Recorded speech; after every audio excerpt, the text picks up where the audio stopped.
तो आज का जो वीडियो बनाने के पीछे यही रीजन है कि मार्केट में कंटिन्यूस 5 दिन से बहुत बड़े फॉल चल रहे हैं और जो वर्ल्ड के लार्जेस्ट दिग्गज स्टॉक अपने इंडिया के, बेसिकली देखो यहाँ पे फ्लैग है, तो इंडिया के जो लार्जेस्ट स्टॉक है तो वो कैसे मूवमेंट दे रहे हैं इस फॉलिंग के अंदर, और हमें कौन से लेवल पे बाई करना चाहिए, कौन से लेवल पे सेल करना चाहिए।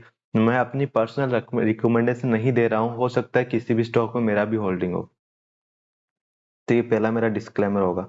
अब अपन बात करते हैं कौन कौन से स्टॉक को अपने को लेना चाहिए इस गिरावट में, कौन कौन से स्टॉक को लेना चाहिए। सबकी आदत क्या होती है, जब मार्केट टॉप पे होता है तो सब लोग तब भागते हैं उनके पीछे, लेकिन अब जब मार्केट रिटर्न देने के मूड में है, आपको पता है इलेक्शन का रिजल्ट आने वाला दिसंबर के अंदर, साथ में दीपावली का सीजन आने वाला, तो मार्केट गिरने वाला नहीं है बहुत ज्यादा। जो एक्सपेक्ट कर रहे हैं कि मार्केट 400-500 पॉइंट गिर जाएगा, तो ये बिल्कुल भी नहीं होने वाला है। तो इस गिरावट के अंदर सबसे पहला जो स्टॉक है, यहाँ पे रिलायंस के अंदर देखने को मिल रहा होगा कि सबसे ज्यादा स्ट्रॉन्ग सेल इसी के अंदर, और 2.94 मिलियन का यहाँ पे वॉल्यूम बना हुआ, वॉल्यूम इंटरेस्ट है सेलिंग के अंदर। ठीक है, तो यहाँ पे डबल डबल इसलिए दिखा रहा है, एक एनएससी का होगा और एक बीएससी का होगा, तो इसलिए वो डबल दिखा रहा है। तो यहाँ पे स्ट्रॉन्ग सेल रिलायंस के अंदर, जो स्टॉक कभी 2700 रुपए का होता था, वो स्टॉक अभी अगर आपको 2235, 2200, 2180, 2150 तक अगर मिल रहा हो तो अच्छी बात है।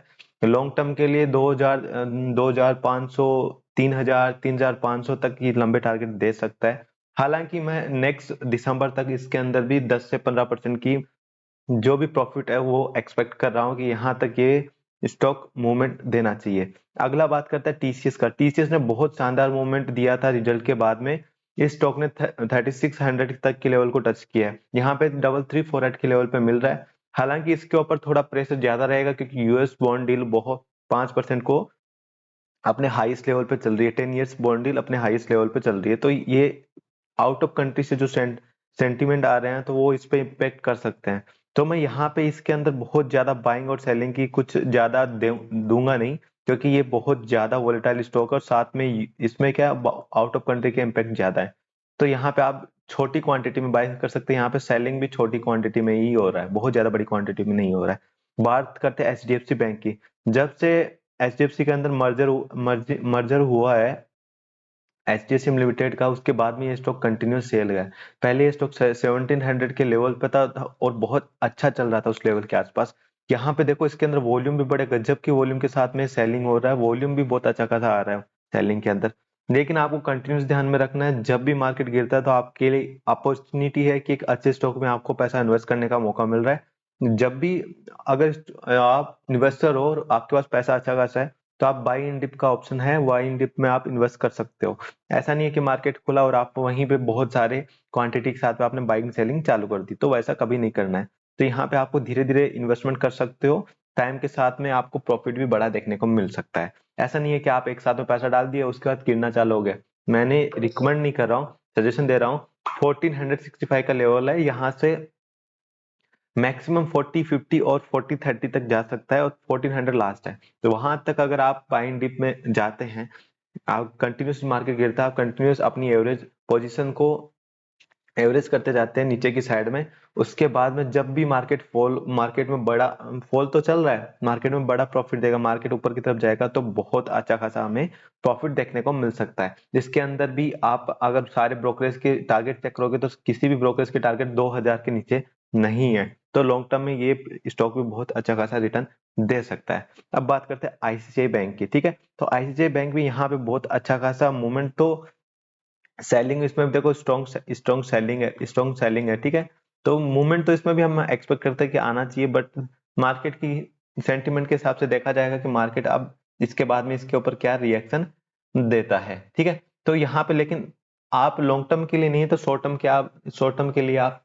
इसके अंदर इन्वेस्टमेंट की तरफ जा सकते हैं। तो यहाँ पे स्ट्रॉन्ग सेल है, लेकिन ये जो लेवल है ना 901, अगर आपको याद होगा कोविड लेवल पे ये स्टॉक 250 के लेवल के आसपास चल रहा था, वहां उस लेवल से रिकवर होके इसने 900, मतलब आपका जो रिटर्न है उसने 4 टाइम कर दिया है। जबकि एचडीएफसी बैंक में इतना खासा रिटर्न हमें देखने को नहीं मिल रहा है, तो एचडीएफसी में रिटर्न बरकरार है, रिटर्न मिलेगा। आईसीआईसीआई बैंक में मैं थोड़ा सा इसमें लाइट रहूंगा, क्योंकि मुझे 1000 और 1050 के ऊपर ज्यादा टारगेट नहीं मिलते हैं, नहीं मिलने वाले भी हैं।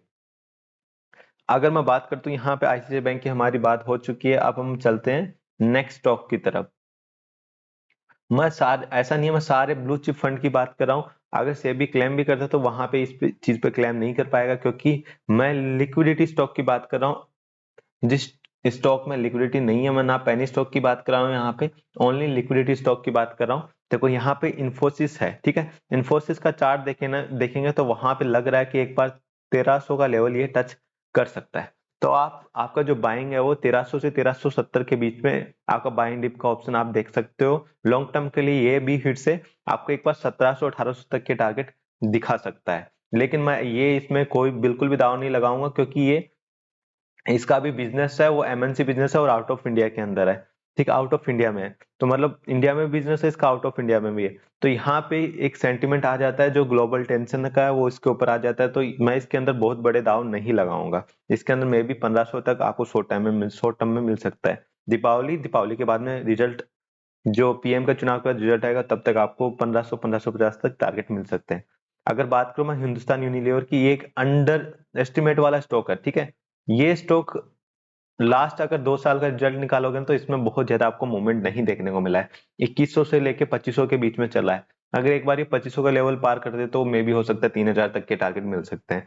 लेकिन अगर आपको ये इस लेवल पे मिल रहा है और यहाँ से और भी नीचे मिले 2300 के आसपास, तो इसके अंदर बहुत बड़ा अपसाइड में गैप खुल जाएगा। वो गैप खुल जाएगा 300 से 400 पॉइंट का, इसके अंदर गैप खुल जाएगा।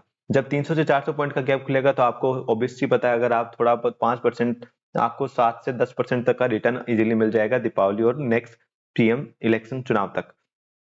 अगर मैं बात करूं आईटीसी स्टॉक की, तो ये स्टॉक ऑलरेडी इतना ज्यादा ऊपर में है, तो मैं इस स्टॉक के बारे में ज्यादा यहाँ पे राय नहीं दे पाऊंगा। लेकिन अच्छा स्टॉक है, डिविडेंड यील्ड भी अच्छी है इसकी, और आप लॉन्ग टर्म में अगर आपको डिविडेंड में खेलना है तो इस स्टॉक में जा सकते हैं। साथ में इसमें एक डिमर्ज हुआ आईटीसी का, और उसने क्या सिगरेट बिजनेस को अलग कर दिया है। तो यहाँ पे लॉन्ग टर्म में आप जा सकते हो। बाकी मैं यहाँ करंट सिनेरियो में मैं यहाँ पे कोई रिकमेंडेशन आईटीसी के बारे में नहीं दे पाऊंगा, क्योंकि ये स्टॉक ऑलरेडी डबल हो चुका है लास्ट 1 ईयर में।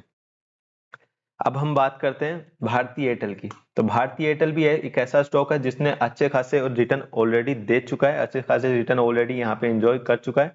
लेकिन फिर भी ये 5G सेक्टर का तड़का इसमें है, तो आप इसके अंदर फिर भी 1000 तक के टारगेट के लिए आप जा सकते हैं। लेकिन मैं शॉर्ट टर्म में कोई टारगेट नहीं देना चाहता हूँ। ठीक है, अब बात करते हैं भारतीय एयरटेल। चलो ये तो वो है इसका राइट इश्यू। यहाँ बात करते हैं अपन State Bank of India. State Bank of India return दे दिए हैं, मैं आपको सारे रिटर्न वन बाय वन दिखाऊंगा, कोई दिक्कत वाली बात यहाँ पे नहीं है, ठीक है। तो यहाँ पे हम अगर बात करेंगे स्टेट बैंक ऑफ इंडिया की, तो यहाँ पे स्ट्रॉन्ग सेल है, 540 के लेवल है। तो एक बार के लिए ये चुनाव तक गवर्नमेंट बैंक है, तो पीएसयू बैंक के अंदर 625 तक के टारगेट एक दो बार के लिए दिखा सकता है। टिल दिसंबर दिसंबर तक एक बार 100 पॉइंट की रैली यहाँ पे बन सकती है, 70 से 80 पॉइंट की रैली। बजाज फाइनेंस का स्टॉक ऑलरेडी आपको पता है 5600 के लेवल से चल के ये स्टॉक ने 8000 लेवल का टच किया है। यहाँ पे वॉल्यूम देखेंगे तो वॉल्यूम भी बहुत अच्छा खासा बन रहा है, तो मे भी ये हो सकता है आने वाले दिन में एक बार के लिए 3200 तक के टारगेट नीचे में दिखा सकता है। लेकिन लॉन्ग टर्म के टारगेट इसके भी 9000 10000 के टारगेट आ रहे हैं, ठीक है। तो इसके अंदर भी एक अच्छा खासा जंप देखने को मिल सकता है। मैं नहीं बोलूंगा कि 9000 10000 आएगा, मैं ये बोलता हूँ एक बार 8000 जरूर आएगा दीपावली या दीपावली के बाद तक। अगले स्टॉक की बात करते हैं। अगला स्टॉक है हमारा, मैं उन्हीं स्टॉक की बात करता हूँ जिनमें वॉल्यूम अच्छा खासा होता है और जो लिक्विडिटी स्टॉक है। एलएनटी की बात करें तो एलएनटी ने ऑलमोस्ट अपना कैपिटल डबल कर लिया है यहाँ पे। इसका ऑलरेडी कैपिटल बहुत ज्यादा डबल हो गया है। इसके पास में देखेंगे तो मैन पावर भी बहुत अच्छा खासा एम्प्लॉयमेंट भी है। लेकिन इस लेवल पे है ना, बिल्कुल भी सेंटिमेंट नहीं आ रहा। 4 लाख करोड़ का मार्केट कैपिटल हो गया है, लेकिन इस लेवल पे बिल्कुल भी सेंटिमेंट नहीं लग रहा है। ये अभी 3200 का लेवल टच करके आया, वहां से 400 पॉइंट का डिस्काउंट मिल रहा है। लेकिन ये डिस्काउंट आप ये मत देखिए, आप ये देखिए स्टॉक 1500 वाला स्टॉक यहाँ पे खड़ा है, 1500 वाला स्टॉक 2800 पे खड़ा है। इन्वेस्टमेंट को ऐसे देखिए, तो यहाँ पे रिलायंस, मैं इससे अच्छा इन्वेस्टमेंट रिलायंस में करना ठीक लगता है मेरे को, क्योंकि उसने अभी तक ज्यादा बड़े रिटर्न नहीं दिए, क्योंकि एलएनटी ने बहुत अच्छे खासे रिटर्न दे दिए हैं। ऑलरेडी वो डबल पे खड़ा है। तो एलएनटी में मेरा जो सेंटिमेंट है थोड़ा पॉजिटिव रुझान थोड़ा कम ही रहेगा। अगर मैं एलआईसी की बात करूं तो हाँ, ये गवर्नमेंट कंपनी है, तो इसके अंदर मैं लॉन्ग टर्म के अंदर 700 और 900 तक जा सकता हूँ, लेकिन लॉन्ग टर्म की बात कर रहा हूँ मैं। अगर चुनाव और दीपावली की बात करें तो 650 से ज्यादा का टारगेट इसमें भी हमें नहीं देखने को मिलेगा, ये कंफर्म है। ठीक है, यहाँ पे भी इसमें स्ट्रॉन्ग सेल है और वॉल्यूम भी देखो तो वॉल्यूम पिकअप अच्छा खासा हो रहा है। लेकिन आप हमेशा ध्यान रखो, आपको बाइंग इन डिप में बहुत अच्छा खासा मौका मिलता है। आपको डिप में अगर खरीदेंगे तो मार्केट ऊपर जाएगा तो आपको सीधा सा पता है आपको प्रॉफिट अच्छा खासा देखने को मिलेगा। अगर आप मार्केट ऊपर, सबकी आदत, सबकी खराब आदत क्या होती है, मार्केट के ऊपर में वो लोग बाय करते हैं, मार्केट के ऊपर में बिल्कुल भी बाय मत करो। जब भी मार्केट के अंदर डिप हो तब आप बाय करो तो अच्छा प्रॉफिट हमें देखने को मिलेगा। बात करते हैं कोटक बैंक की। कोटक बैंक का अगर लास्ट आप 2 ईयर का चार्ट देखोगे तो इस बैंक ने बहुत अच्छे खासे रिटर्न नहीं दिए, अंडर वैल्यूड वाला स्टॉक है। यहाँ पे भी स्ट्रॉन्ग सेल है। इसमें क्या करंट में अगर इसका स्ट्रॉन्ग सेल का रीजन क्या है, एक तो मार्केट का जो ग्लोबल टेंशन है जिसकी वजह से मार्केट फॉल हो रहा है, पहला टेंशन ये है। दूसरा इसका सीएनओ भी अपने जो करंट लेवल है, चेयरमैन ने अपने करंट लेवल से इस्तीफा दे दिया तो किसी और को ये लेके आए एज ए सीईओ। ठीक है, तो यहाँ पे भी इसके अंदर वॉल्यूम बहुत बड़े नहीं है, बट फिर भी हम शॉर्ट टर्म में इसके अंदर बड़े टारगेट नहीं देख सकते हैं। तो यहाँ पे में भी हो सकता है ये आपको एक बार दिखा दे 1750 और 1800 तक। लेकिन ये याद रखिएगा, अगर बैंक निफ्टी को 47,000 टच करना है दीपावली या दीपावली के बाद में, तो आपको कोटक बैंक का भी पूरा रोल चाहिए। ठीक है, आपको कोटक बैंक और एचडीएफसी बैंक का भी पूरा रोल चाहिए उस लेवल को टच करने के लिए। तो यहाँ पे तो यहाँ पे करंट में स्ट्रॉन्ग सेल, लेकिन बाय एंड डिप का इसमें भी ऑप्शन है और इसमें टारगेट आपको एक बार के लिए 2100, लॉन्ग टर्म के लिए 2100 तक के टारगेट है, शॉर्ट टर्म के लिए 1750 और 1800 तक के टारगेट हैं। ठीक है,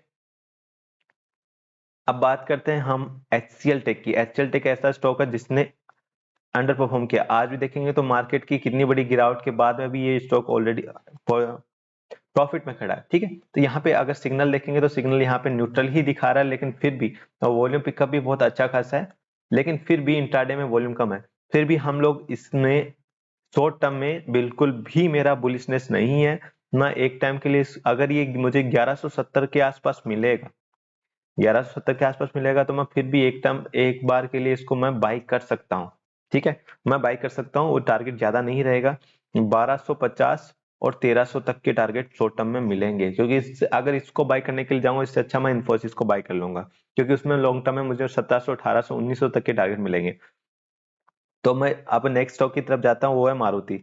मारुति ऑलरेडी अगर आप देखेंगे कहाँ 7500 वाला स्टॉक था, कहाँ 10,400 है। अगर ये सीधा मुझे 95, अगर 95 के आसपास मिलेगा तो मैं फिर भी इसको बाय करने की तरफ देख सकता हूँ, लेकिन इस करंट लेवल पे मैं बिल्कुल भी बाय की तरफ नहीं जाऊंगा। मेरा बिल्कुल भी सजेशन नहीं है बाय की तरफ मारुति वाले स्टॉक के अंदर। अगर मैं बात करता हूँ एक्सिस बैंक की, तो एक्सिस बैंक भी इस लेवल पे बाय नहीं बनता है। ये अगर पॉजिटिव है तो इसके पीछे रीजन ये है कि इसका करंट में रिजल्ट आया, रिजल्ट बहुत अच्छा खासा था जिसकी वजह से ये पॉजिटिव है। जिसके पास अगर ऑलरेडी होल्डिंग है ना, तो वो एक बार के लिए 1010, 1030 तक के टारगेट उसको मिल सकते हैं, इससे ज्यादा एक्सपेक्टेड नहीं है। लॉन्ग टर्म में तो 1200 तक के टारगेट है। शॉर्ट टर्म की बात कर रहा हूँ, लॉन्ग टर्म में तो आपको 1200 तक मिल सकता है, उसमें कोई बड़ी बात नहीं है। ठीक है, अगर बात करते हैं हम एशियन पेंट की, तो सबको पता है दीपावली का मौसम आ रहा है, सबको पता है दीपावली का मौसम आ रहा है। साथ में अगर बात करें तो अक्टूबर, नवंबर, दिसंबर, इनमें सबसे ज्यादा शादियां होती हैं। तो मे भी हो सकता है इसका Q2 का रिजल्ट उतना अच्छा नहीं है, लेकिन Q3 का रिजल्ट अच्छा आएगा, ये कंफर्म है। तो अगर ये स्टॉक आपको 2950 या फिर 2970 के आसपास मिले, हो सकता है आप करंट लेवल से भी बाइंग डिप का ले सकते हैं, बट ये यहाँ पे थोड़ा महंगा लग रहा है, क्योंकि अगर आप इस स्टॉक को लास्ट 1 ईयर का चार्ट देखेंगे तो वहां पे इसका रिटर्न बहुत अच्छा खासा नहीं है। इसने 2600 का लेवल लो टच किया था, और उसके पीछे था कि ग्रासिम भी पेड इंडस्ट्री में उतर चुका है, तो वो भी वहां पे भी इसका कंपटीटर बन चुका है। इसकी वजह से इसमें थोड़ा डिप देखने को मिला था उस टाइम पे, मे भी 1 ईयर हुआ होगा। तो लेकिन इस लेवल पे बाइंग नहीं बनता है। रिजल्ट Q3 का अच्छा ही आएगा, ये लिख के ले लो। Q3 का रिजल्ट अच्छा आएगा, लेकिन देखते हैं अगर ये 2950 और 2970 के आसपास मिलेगा तो अपन लॉन्ग टर्म में जा सकते हैं। करंट सिनेरियो में ये भी स्ट्रॉन्ग शेयर है। अगर हम बात करते हैं नेक्स्ट स्टॉक की, तो नेक्स्ट स्टॉक आता है हमारा टाइटन। देखो टाइटन में करंट लेवल पे अगर आप बात करेंगे तो करंट लेवल पे इसमें बाइंग नहीं बनता, बिल्कुल भी नहीं बनता। अगर ये स्टॉक मेरे को 290 के आसपास मिले तो मैं इसके अंदर एक बार के लिए जा सकता हूँ। यहाँ पे आज इसके अंदर 60 पॉइंट की गिरावट देखने को मिली है। अभी देखते हैं अगर ये मिलेगा तो बाइंग करेंगे, लेकिन इस लेवल पे बाइंग नहीं करूंगा, मैं बिल्कुल भी नहीं करूंगा, बिल्कुल भी नहीं, चांस ही नहीं बनता है। सन फार्मा 900 वाला स्टॉक 1100 पे खड़ा है, तो भी मैं यहाँ इस करंट सिनेरियो में बाई नहीं बनता है। सन फार्मा में भी करंट लेवल पे सेल है, और साथ में इसमें बहुत अच्छी खासी गिरावट भी नहीं हुई है। वॉल्यूम देखो, वॉल्यूम इंटरेस्ट भी ज्यादा है, लेकिन गिरावट में ज्यादा वॉल्यूम नहीं बन रहा है, फिर भी बाई नहीं करूंगा। अदानी इंटरप्राइजेज है, हिडनबर्ग वाली न्यूज के बाद में ये स्टॉक 1000 के लेवल से 2700 का लेवल टच किया है, तो वहां से 2700 से 2200, तो यहाँ पे 500 पॉइंट का आपको डाउन में है। बट फिर भी अदानी स्टॉक है, तो इसके अंदर मैं कोई भी पर्सनल रीजन मान लो या कुछ भी मान लो, मैं इसके अंदर कोई रिकमेंडेशन नहीं दे सकता हूँ। लेकिन हाँ, इसके पास बिजनेस अच्छा है, लॉन्ग टर्म में ग्रोथ है। बाकी आप किसी दूसरे फाइनेंशियल एडवाइजर से इसका डाटा ले सकते हैं। ठीक है, बात करते हैं बजाज फिंसर्व की। तो बजाज फिंसर्व 1150 और 1200 वाला पहुंच गया है 1500। तो मैं, अगर ये मुझे करंट सिनेरियो में 1470 या 1485 के आसपास मिलता है, 1485 के आसपास मिलता है, तो मैं एक बार बाई के लिए जा सकता हूँ। ये करंट सिनेरियो में बाई नहीं बनता है। ठीक है, यहाँ पे ज्यादा गिरावट भी नहीं हुई है, मेरे को अच्छी खासी गिरावट चाहिए, तब थोड़ा सेंटिमेंट आएगा कि हाँ ओवर सोल्ड है, मैं थोड़ा बहुत बाई कर सकता हूँ। करंट सिनेरियो पे नहीं कर पाऊंगा इसमें। तो अब हम बात नेक्स्ट स्टॉक की बात करते हैं। नेक्स्ट स्टॉक आया हमारा UltraTech cement. UltraTech cement long term में इसके जो ब्रोकरेज हाउस है उनके टारगेट तो 9500 तक के हैं, लेकिन करंट सिनेरियो में मेरे पास में 9500 तक के हैं, लेकिन करंट सिनेरियो में मेरा बाइंग नहीं बनता है। यहाँ पे अगर 400-500 पॉइंट की गिरावट होती है तो फिर भी मैं एक बार रिस्क ले सकता हूँ। करंट सिनेरियो में रिस्क नहीं लूंगा। अगर डी मार्ट की बात करते तो बहुत अच्छी खासी गिरावट देखने को मिली है इसके अंदर। 5000 वाला स्टॉक अभी 3681 पे खड़ा, लेकिन इसमें जो ग्रोथ है वो नहीं देखने को मिला है। इनके स्टोर तो बढ़ाते जा रहे हैं, लेकिन वहां से कुछ अच्छा खासा रिवेन्यू जनरेट नहीं हो रहा है। फ्यूचर में आप जा सकते हैं, बट करंट सिनेरियो में कुछ भी नहीं है ना। नेक्स्ट 3 मंथ में इसका कोई मेरे पास में कुछ भी टारगेट नहीं है। अगर मैं टाटा मोटर्स की बात करूं तो बहुत महंगा है करंट लेवल पे। अगर ये स्टॉक मेरे को मिलता है, अगर ये स्टॉक मेरे को मिल जाए 550 550 के आसपास, तो मैं इसमें एक बार के लिए दिसंबर तक जा, हाँ लॉन्ग टर्म में अगर जाएंगे तो लॉन्ग टर्म में आपको 900 तक के टारगेट मिल सकते हैं। लॉन्ग टर्म में मिल सकते हैं, लेकिन शॉर्ट टर्म में बिल्कुल भी नहीं मिलने वाले। अगर मैं बात करता हूँ Tata Motors DVR electric sector में यही है टाटा मोटर्स डीवीआर।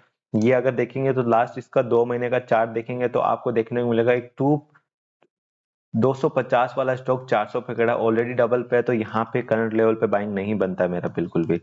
अगर मैं नेस्ले इंडिया की बात करूँ तो 20,000 वाला स्टॉक 2370 पे खड़ा है, तो यहाँ पे करंट लेवल पे बाइंग नहीं बनता है। हालांकि आज अच्छी खासी गिरावट देखने को मिल रही है। आप इंट्राडे में खेल सकते हैं, 400 से है तो यहाँ पे 100 पॉइंट की रिकवरी में भी नेक्स्ट डे आ सकती है, तो शॉर्ट टर्म नहीं तो इंट्राडे के लिए आप खेल सकते हैं इसके अंदर। फिर मैं बात करता हूँ एक और अच्छे सेक्टर की। यहाँ पे ओएनजीसी का चार्ट मुझे बड़ा स्ट्रॉन्ग लग रहा था, तो ओएनजीसी पे अपन बात कर लेते हैं। करंट लेवल में 182 का लेवल है, और अगर लास्ट 1 ईयर का चार्ट देखें तो इसने भी यहाँ पे 25% का ग्रोथ दिखाया है। तो यहाँ पे करंट सिनेरियो में स्ट्रॉन्ग सेल है, लेकिन अच्छा खासा गिरा नहीं है। अगर मुझे 175 के आसपास मिलता है तो अपन एक टाइम के लिए बाई कर सकते हैं इसको। अगर एनटीपीसी की बात करते हैं तो एनटीपीसी का जो लेवल है वो 155 का था, 155 से स्टॉक 230 के आसपास खड़ा है। करंट लेवल पे बाइंग नहीं बनता, लेकिन शॉर्ट टर्म में पीएसयू स्टॉक में आप जा सकते हैं। एक अच्छी खासी रिजल्ट इंपैक्ट नहीं रहेगा इनमें। ज्यादा क्या है कि बस जो गवर्नमेंट सेक्टर है, बस पीएसयू स्टॉक सारे चल रहे हैं, अच्छा खासा इन्वेस्टमेंट आ रहा है, बस वही एक रीजन है जिसकी वजह से इनमें एक बार आप बाइंग कर सकते हैं। दिसंबर जब तक चुनाव होते हैं तब तक आप इनमें एक बार जा सकते हैं।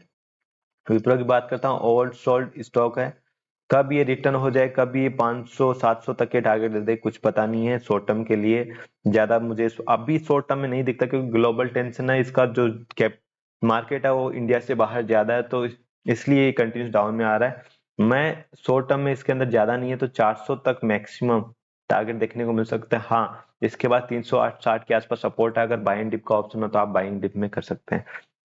महिंद्रा एंड महिंद्रा की बात करें तो ये 900 वाला स्टॉक अभी 1300-1500 के आसपास खड़ा है। करंट लेवल पे बाइंग नहीं है, बट फिर भी अगर ये 1490 के आसपास आता है तो अपन एक टाइम के लिए बाई कर सकते हैं, और जो नेक्स्ट टारगेट रहेगा 1550 16 तक 1600 तक के टारगेट देखने को मिल सकता है। अगर हम बात करते हैं छोटे मोटे स्टॉक की, बात कर ली हमने ऑलमोस्ट, सॉरी, जितने भी बड़े कैपिटल के स्टॉक थे सबकी बात ऑलमोस्ट कर ली है हमने। कोल इंडिया ऑलरेडी डबल है, यहाँ पे बाइंग नहीं बनता है। कोल इंडिया में यहाँ पे बाइंग 300 के लेवल के आसपास बाइंग बिल्कुल भी नहीं बनता है। पावर ग्रिड की बात करें तो हाँ, एक टाइम के लिए आप इन्वेस्टमेंट कर सकते हो, लेकिन 124 वाला स्टॉक यहाँ पे ऑलरेडी डबल हो चुका है, क्योंकि अभी इसका स्प्लिट भी हुआ था। आप सोचेंगे 198 पे नहीं है, 198 पे नहीं है, ये स्टॉक स्प्लिट हुआ है, स्प्लिट होके यहाँ पे आया है। हम जेएसडब्ल्यू स्टील की बात करते हैं तो जेएसडब्ल्यू स्टील भी बहुत ज्यादा महंगा स्टॉक है। 741 के लेवल पे अगर मुझे 720 700 पे मिले तो मैं शॉर्ट टर्म के लिए बाय कर सकता हूँ। अदानी पोर्ट के पास में जितने भी पोर्ट है इंडिया के अंदर, सारे ऑलमोस्ट अदानी पोर्ट के पास में, बाहर के भी 4-5 पोर्ट इसके पास, श्रीलंका वाला पोर्ट इसके पास है, हनीफा पोर्ट जहाँ इसराइल में अभी युद्ध चल रहा है, जो वॉर चल रहा है, वहां का पोर्ट इसके पास में। तो बहुत सारे पोर्ट इसके पास में, तो शॉर्ट टर्म में क्या अभी करंट लेवल में मैं इसके अंदर बाई नहीं कर पाऊंगा, क्योंकि ज्यादा को और सोल्ड नहीं है, बट फिर भी मैं यहाँ पे बाई करने के पीछे रीजन कुछ भी मानो, लेकिन मैं करंट लेवल पे बाइंग नहीं कर पाऊंगा अदानी पोर्ट के अंदर।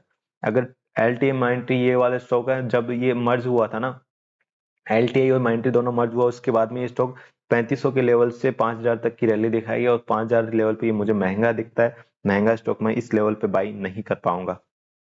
बजाज ऑटो की बात करते हैं, बजाज ऑटो 3000 वाला स्टॉक, 3200-3300 वाला स्टॉक 5299 पे मिल रहा है। करंट लेवल में इसमें शॉर्ट सेल की अगर आप देखेंगे तो सेलिंग हो सकता है, मुझे नेक्स्ट टारगेट 5000 लगता है। अगर ये 4800 के आसपास आता है तो आप एक शॉर्ट टर्म के लिए बाई कर सकते हो 5300 5400 तक के टारगेट के लिए।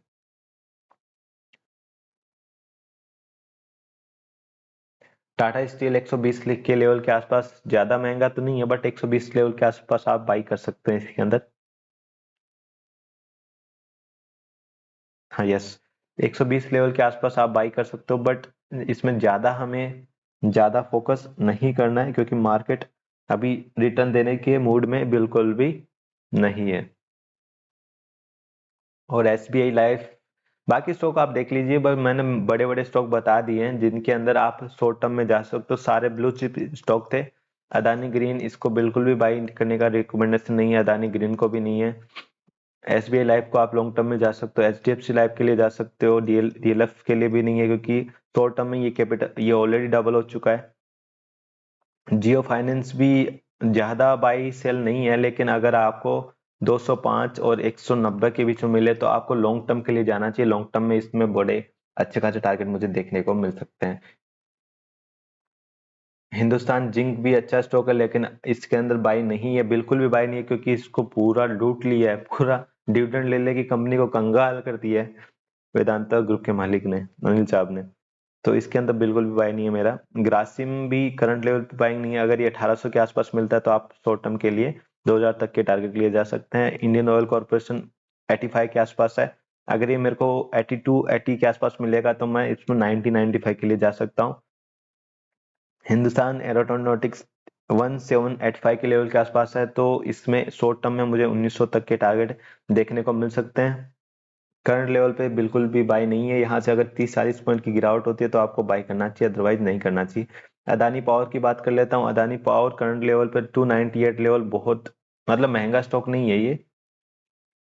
अगर बात करें तो पावर सेक्टर में 65% का पावर सेक्टर इसके हाथ में, बाकी 25% और 30% का पावर सेक्टर सीधा सीधा टाटा पावर के हाथ में है। तो इस करंट लेवल पे बाई, मेरा बाई तो नहीं बोल सकता हूँ, बट हाँ बाई एंड डिप का ऑप्शन है इसके अंदर अगर।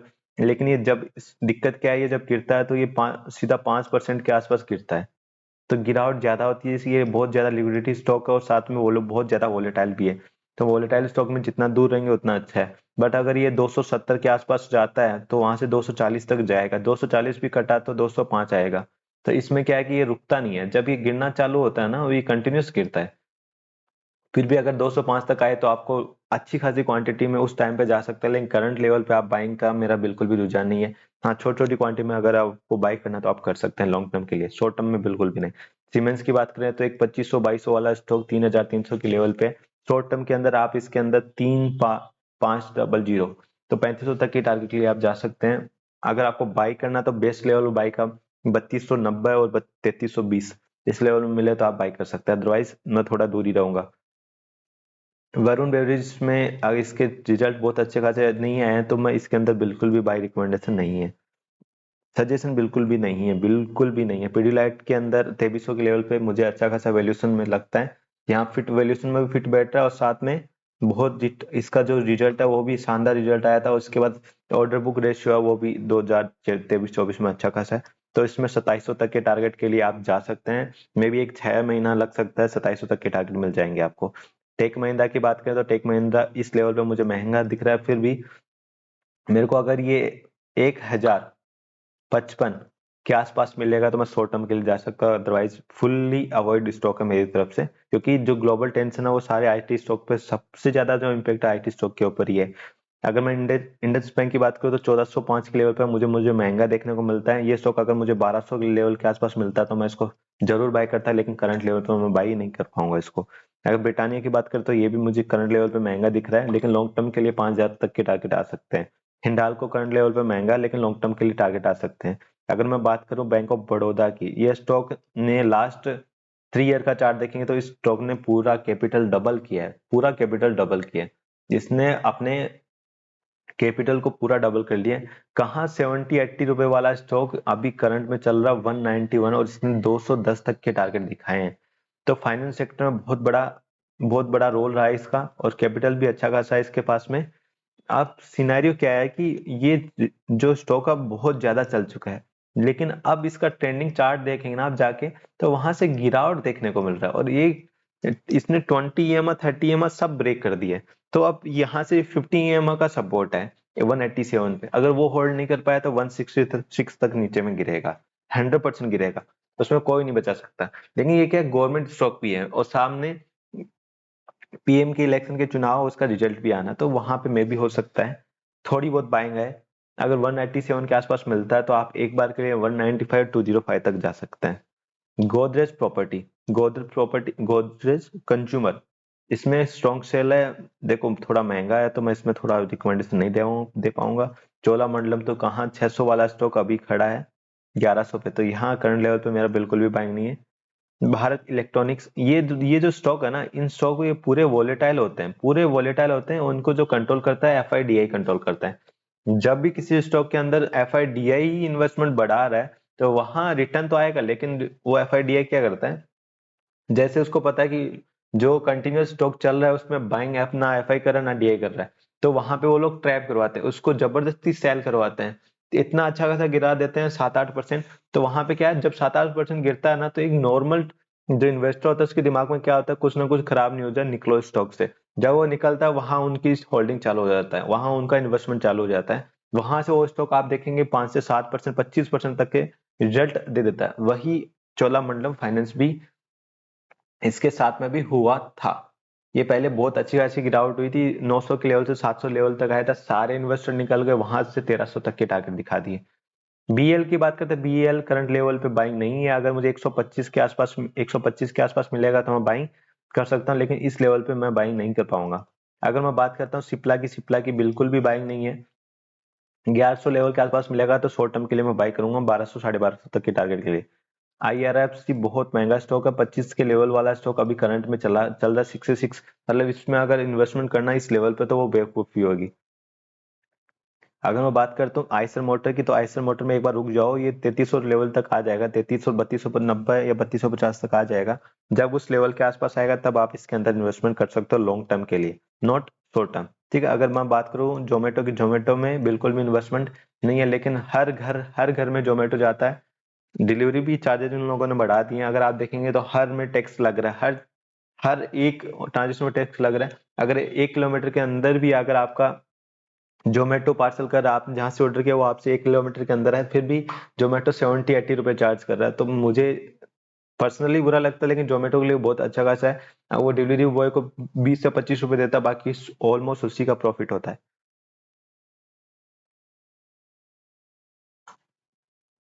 आज बड़े बड़े स्टॉक की बात कर रहा हूँ, कौन सा लेवल अच्छा है उनको बाय करने के लिए, कौन सा नहीं है, तो इसलिए मैं थोड़ा लंबा जा रहा हूँ। डीवी लैब में बिल्कुल भी बाय नहीं है। श्री सीमेंट में मेरी तरफ से बिल्कुल भी रिकमेंडेशन नहीं है, क्योंकि बहुत महंगा स्टॉक है। डाबर में एक टाइम एक बार के लिए जा सकते हो, 2500 550 के लेवल के लिए स्ट्रॉन्ग सेल है, लेकिन फिर भी आप जा सकते हो, आपको एक बार मिल जाएगा। अगर मैं इंडिगो की बात करूँ, इंडिगो में 2400 लेवल पे महंगा स्टॉक है, अगर मुझे 2200 लेवल के आसपास मिलेगा तो एक बार के लिए मैं 2500 लेवल तक जा सकता हूँ। इसको कंपटीशन देने के लिए already air India 150 pilot, sorry 150 air jet फिर बनाने की तैयारी कर रहा है। जैसे इसने ऑर्डर दिया है, तो वहां से 150 अगर इसके पास फ्लाइट्स आ जाएंगे तो यहाँ पे इंडिगो में इसका डोमेस्टिक मार्केट भी एयर इंडिया अगर ग्रैब कर लेता तो यहाँ पे इंडिगो में फिर से सेलिंग आ जाएगी। लेकिन शॉर्ट टर्म के लिए एक बार 2500 तक की टारगेट दिखा सकता है। अगर मैं बात करता हूँ डॉक्टर रेड्डी की, डॉक्टर रेड्डी ऑलरेडी महंगा है, तो वहां पे एक बार के लिए नहीं है, बिल्कुल भी रिकमेंडेशन नहीं है। तो मैंने ऑलमोस्ट जितने भी लिक्विडिटी स्टॉक थे जिसके अंदर बहुत ज्यादा लिक्विडिटी आती है, वो सारे स्टॉक यहाँ पे मैंने कवर कर लिए हैं। छोटे मोटे स्टॉक और रह गए हैं, जैसे अंबुजा सीमेंट है 410 लेवल के आसपास, वो महंगा नहीं है, ऑलमोस्ट अच्छा लेवल है। बट फिर भी अगर 390 और 380 मिले तो बहुत अच्छा खासा इन्वेस्टमेंट के लिए 500 तक के टारगेट लिए जा सकते हैं। अदानी एनर्जी सॉल्यूशन बिल्कुल भी रिकमेंडेशन, अदानी स्टॉक में बिल्कुल भी रिकमेंडेशन नहीं है अपना। टाटा कंज्यूमर अगर शॉर्ट टर्म में देखिए एट 79, हाँ 900 तक के जा सकते हैं, लेकिन इसमें भी रिकमेंडेशन बिल्कुल भी नहीं है।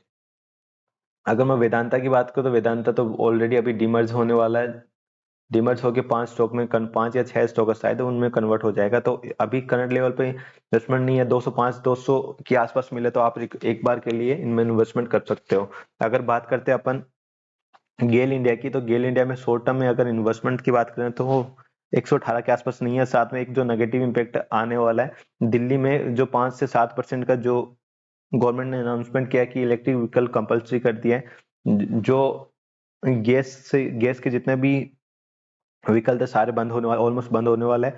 साथ में क्या है कि गवर्नमेंट ने एक अनाउंसमेंट किया था ना, 5 से 7% इलेक्ट्रिक व्हीकल 2024 से चालू हो जाएंगे, तो उसमें इसको बहुत ज्यादा नेगेटिव इम्पैक्ट हुआ, जो क्योंकि इनका कंजप्शन कम हो जाएगा।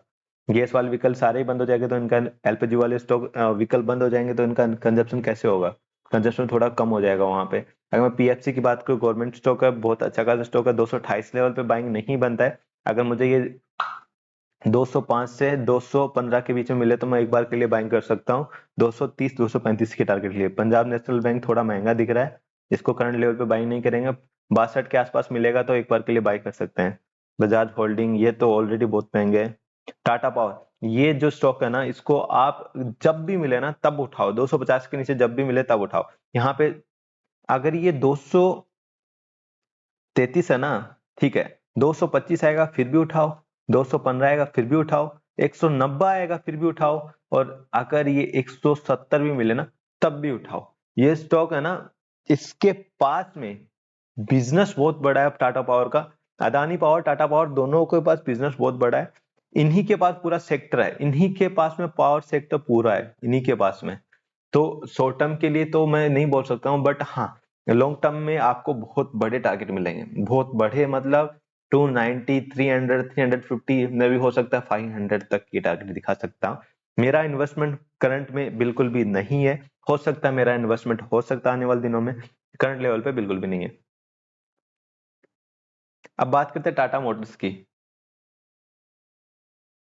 टाटा मोटर्स में करंट सिनेरियो में 1500, टीवीएस मोटर सॉरी 1561 बिल्कुल भी बाय नहीं है। पॉलीकैब नहीं, करंट में बिल्कुल भी बाय नहीं है। आईसीआई प्रूडेंट हाँ, इसके अंदर आप बाय कर सकते हो, एक बार के लिए आपको 550 और 600 दिखा सकता है, और लॉन्ग टर्म में ये 700 और 900 तक के टारगेट आ सकते हैं। बीपीसीएल 333 महंगा स्टॉक है, अगर मुझे 310 के आस नहीं, इसको बाई ही नहीं करना है, क्योंकि आप सोचो कि जब भी कुछ भी अगर चुनाव होता है, इलेक्शन होता है, वो भी पीएम के चुनाव है, हर स्टेट में है, हर स्टेट अपने पेट्रोल डीजल के प्राइस कम करने वाले हैं, जैसे कम करेंगे कंपनी, गवर्नमेंट कंपनियों को या जो भी पेट्रोल की कंपनी है उनको नुकसान होना चालू होगा, तो वहां पे इनके जो प्रॉफिट बुक रेशियो वो सारे लॉस बुक रेशियो में कन्वर्ट हो जाएंगे। तो शॉर्ट टर्म में इनमें बिल्कुल भी रिकमेंडेशन नहीं है। लॉन्ग टर्म में भी है तो बहुत नीचे बाइंग करेंगे तब है, तो मैं इनको करंट लेवल पे अवॉइड करूंगा।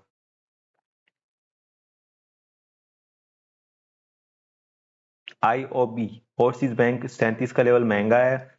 कहाँ 10 वाला 12 वाला स्टॉक 37 पे चल रहा है, 3 गुना पे चल रहा है, बट फिर भी आप शॉर्ट टर्म में 45 तक के टारगेट लिए जा सकते हैं। यूनाइटेड ब्रेवरीज, नहीं, यूनाइटेड स्पिरिट में बिल्कुल भी अपना रिकमेंडेशन नहीं है। एसबीआई कार्ड को अगर आपको अगर जाना है तो 900 तक एक बार के लिए जा सकते हैं। लोडा माइक्रोटेक डेवलपर, 732 महंगा स्टॉक है, इतना नहीं, औकात से ज्यादा महंगा ना। आरसीएल, आरईसी लिमिटेड, हाँ ये स्टॉक कहाँ 120 के आसपास चलता था, फिर 150, फिर 170, 190 और आज 262। आप बताओ आप कहाँ बाई करेंगे 262 पे? तो आप देखेंगे कि जब ये गिरेगा तो आप निकल जाएंगे, तब आपको बाई एंड डिप में करना, तब आप निकलेंगे। तो इस लेवल में मेरा बिल्कुल भी रिकमेंडेशन आरईसी लिमिटेड में नहीं है। ऑलमोस्ट अच्छे से स्टॉक आज अपन ने कवर कर लिए हैं, तो अभी सेशन के लिए मुझे कुछ अच्छा अच्छा स्टॉक मिलेगा तो बता देता हूँ। हाँ, यूनियन बैंक आप करंट लेवल पे बाय कर सकते हो उसको 105 टारगेट के लिए। मैरी को 500-600 तक का टारगेट लगता है, स्मॉल शॉर्ट टर्म में आना चाहिए। अपोलो हॉस्पिटल करंट लेवल पे बिल्कुल भी बाय नहीं है।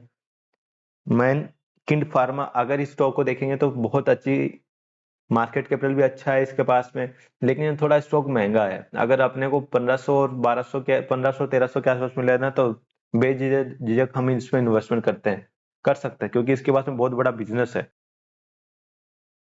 इसके पास बिजनेस भी है, सप्लाई भी, छोटे छोटे गांव में भी इसका मेडिसिन का सप्लाई है। आईडीबीआई बैंक 62 लेवल पे, ठीक है आप कर सकते हैं, एक बार 67 और 75 तक के टारगेट मिल सकते हैं। एसआरटी फाइनेंस 1700 पे महंगा है दिख रहा है, अगर ये 1650 के आसपास मिले तो फिर आप एक बार 1790 तक के टारगेट देख सकते हैं। जिंदल स्टील, बर्जर पेंट, हाँ पेंट सेक्टर Q2 में भी हो सकता है खराब हो, लेकिन Q3 इनका अच्छा रहेगा, तो आप एक बार के लिए 600 तक के टारगेट के लिए जा सकते हैं शॉर्ट टर्म में, क्योंकि जनवरी में रिजल्ट आ जाएगा Q3 का भी। तो आज के जो मोटो यही था कि जो अच्छे अच्छे स्टॉक को सारे कवर कर लेते हैं। एटीजीएल गवर्नमेंट ने ऑलरेडी अनाउंसमेंट किया हुआ, दिल्ली में 5% ये लोग गैस का जो भी प्रोडक्शन है, जिनको व्हीकल में यूज होता है एलपीजी वाला, तो वो ये लोग डाउन कर रहे हैं, तो वहां पे मुझे गैस सेक्टर में थोड़ी सी गिरावट देखने को मिल सकती है, तो मैं आईटीजीएल में बिल्कुल भी हाथ नहीं लगाने वाला। हालांकि स्टॉक है वो 85% डाउन हो गया टॉप से, बट फिर भी ओवर सोल्ड है, फिर भी मैं इसके अंदर बिल्कुल भी राय नहीं दे पाऊंगा। बाकी कुछ अच्छा मिलता तो बताते हैं। पेटीएम ऑलरेडी बहुत महंगा है, डबल पे खड़ा है।